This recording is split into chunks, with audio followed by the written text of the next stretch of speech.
Hello everyone. We will continue with our 19th chapter, Livelihood and Struggles for Urban Workers.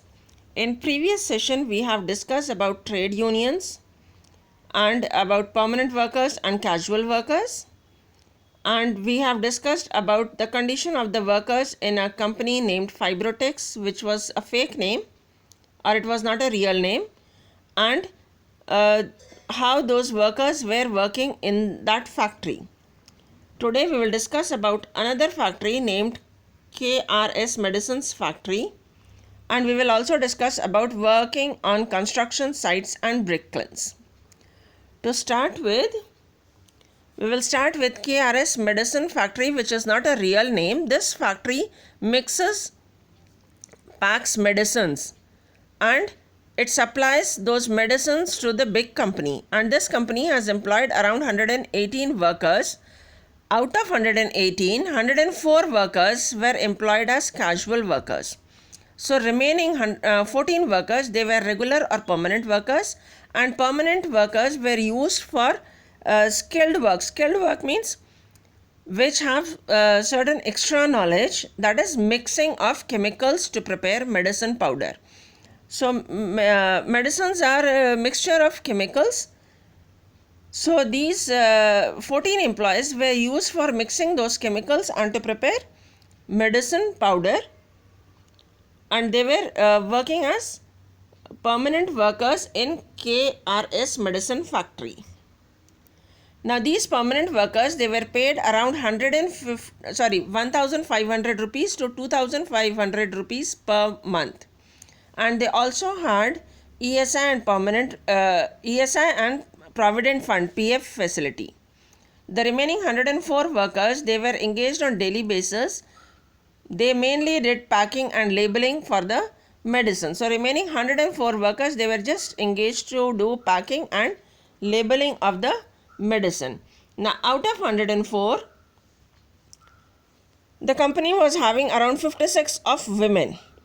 And these workers, the company have a manager who used to contact labor contractor, and every day how many workers they need to complete the work, that they used to decide. So on daily basis, these casual workers used to go to the company, and these casual workers, they were from nearby villages only, and they were mostly illiterate. Now they were supposed to work for 12 hours every day, and women workers were paid around rupees 30 per day, whereas for the same work men workers were paid rupees 42. This is much below the minimum wage fixed by the government for their kind of factories. The managers do not allow the workers to form any trade union and threaten that they will close down the factory if any union is formed.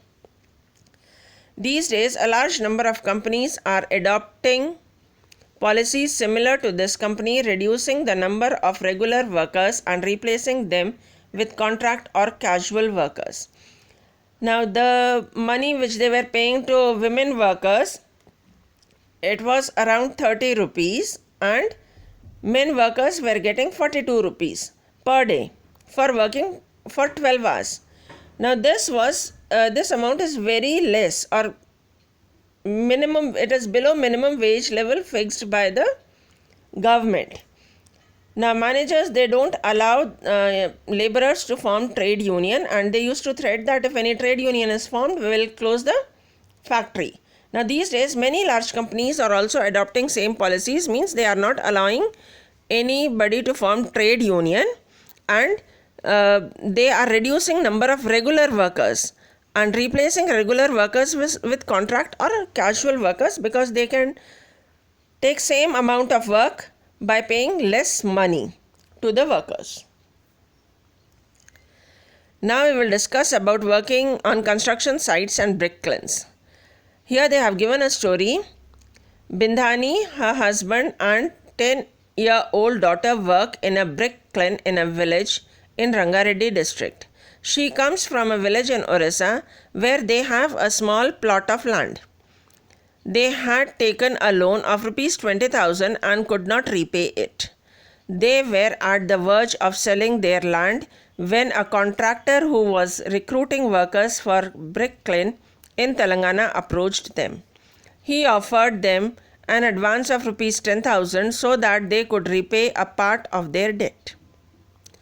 Now here in this story, they have given story of Bindhani, her husband and 10-year-old daughter. They used to work in Bricklin in Rangareddy district. Now she is from Orissa. In Orissa, they have purchased a small land. And on that land, they have taken loan for rupees 20,000 and they were unable to pay the loan. So they were about to sell their land. During that time, a contractor approached them who was recruiting. Recruiting means hiring or taking workers to Bricklin in Telangana. Now, Bricklin means the place where bricks are made. Now, this contractor offered an advance of rupees 10,000 to them so that they can repay a part of their loan. They would have to work for 6 months in a Bricklin, and they would also be paid additional wages and provided with a hut to live in.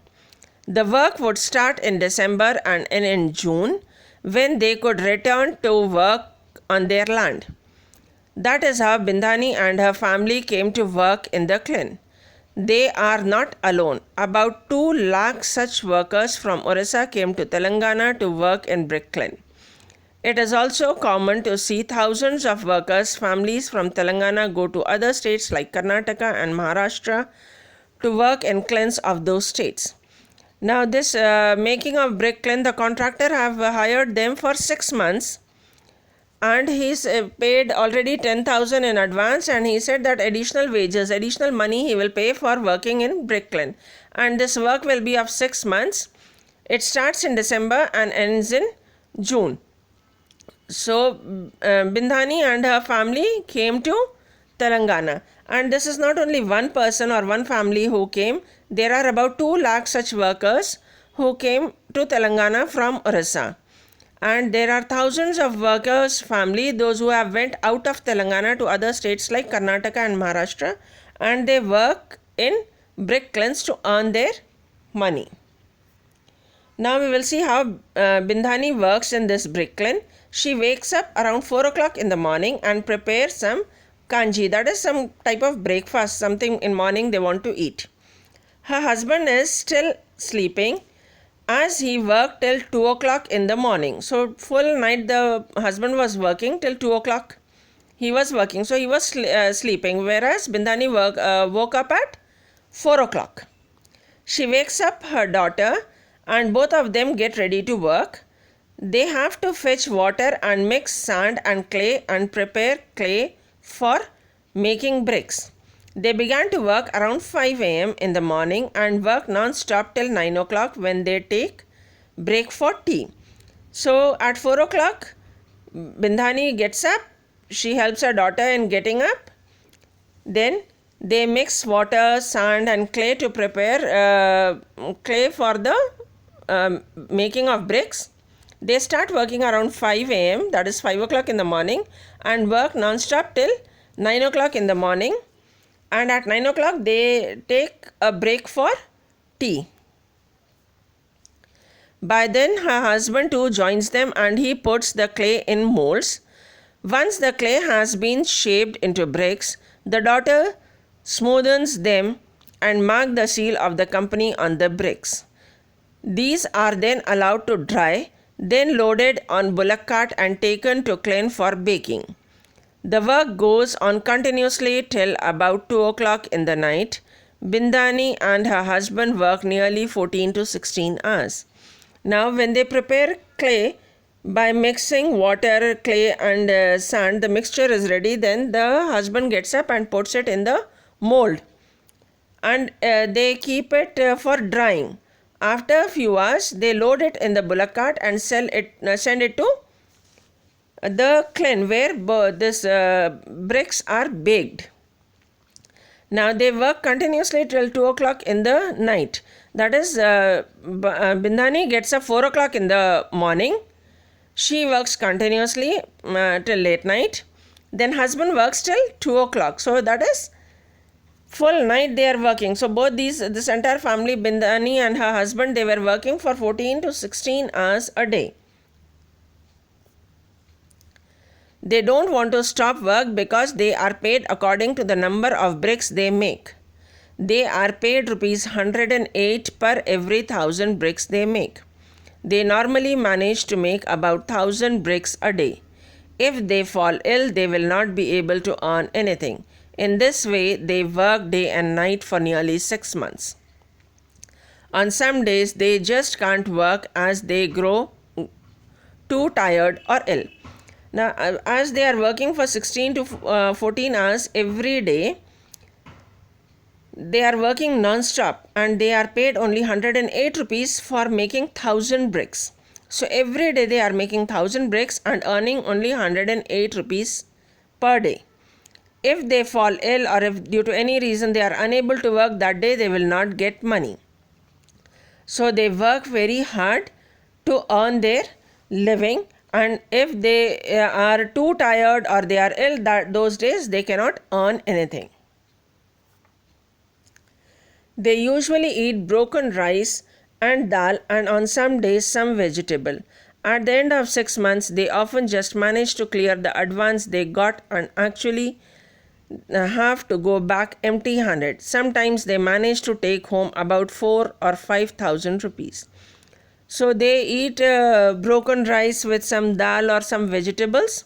They work very hard for 6 months, but whatever they are earning, they are just managing to clear their advances which they have taken. That is, advance of 10,000 they have already taken before coming to Telangana. So they are able to manage to clear the advance, and most of the time they will return empty-handed to their land or to their hometown. Sometimes they manage to take 4 to 5,000 rupees. Such is the story of lakhs of brick makers and other laborers who engage in different activities all over the world. They are given advance by the contractor. They are taken to far off states whose languages they don't know. They work day and night and 5 to 6 months with their family and children and earn just enough to clear advance they had taken. In some cases, even when people are too tired to work, they are forced by the contractors to work. They live like bonded slaves. Now, this only one family story we have discussed, but there are many such laborers who are suffering. They are given advance by the contractor and taken off to far off states whose languages also they don't know. They don't know how to speak the language of the state. But still they work day and night for 5 to 6 months and they are just able to clear the advance which they have taken from the contractor. And in some cases, whenever they are very tired also, the contractor forces them to work. So in this way, they just work like bonded slaves. Whenever these workers bring their plight to the government officials intervene and free these bonded laborers from bricklayer and contractors and send them to home. Since they have no other employment opportunity at home, they are again forced to take advance from the contractor and come back to the clans again. There is no trade union to fight for their rights as they are migrant workers spread out in number of sites. Now, such is the condition of the workers, but if they somehow manage to approach the government, many times government officials, they will intervene and free these bonded laborers. But again, when they go to their homeland, they don't have any work there. So again, these contractors will go give some advances to them and bring back to the construction sites. So this is the condition of almost all the workers. They don't have any trade unions, so they cannot fight for their right. And moreover, they are spread out at different sites. So they are not united also. They are not together. Today we have discussed about KRS Medicine Factory and working on construction sites and brick kilns. For your homework, write a letter to the labor officer of your locality. Wherever you live, just write the labor officer on top. complaining about the condition of the workers at their workplace. Wherever construction sites is going on, whatever laborers are suffering there, or looking at the condition of these two companies, workers working in the two companies and the bricklane, just write a letter to the labor officer and complain about the working condition of the workers in their workplace. Thank you.